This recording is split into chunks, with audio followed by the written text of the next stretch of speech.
তৃতীয় জাতীয় সংসদে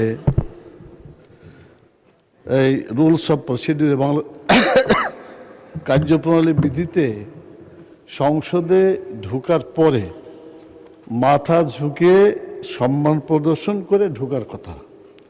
এরপরে এটা নিয়ে আলোচনা পর্যালোচনা হয়েছে, আমিও ছিলাম অতীতে।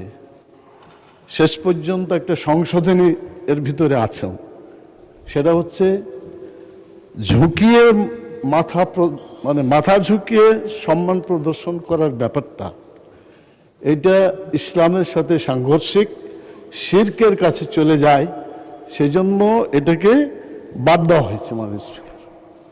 তো আমি মাঝে মাঝে খেয়াল করি, সুন্দরভাবে আপনি সালাম দেন, আমরাও সালাম দিই, জবাব দিই, কিন্তু পরবর্তী পর্যায়ে একটু দেখা যায় এরকম করে একটু ওই আগের ঝুঁকনিটা এখনো আছে, আপনারও আছে, মাননীয় ডেপুটি স্পিকারও আছে।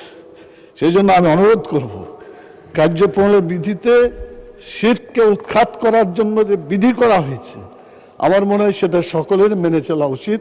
এতে নেকি হবে, গুনাহ থেকে বাঁচা যাবে, কালকে আমরা এটা উপকার লাভ করব।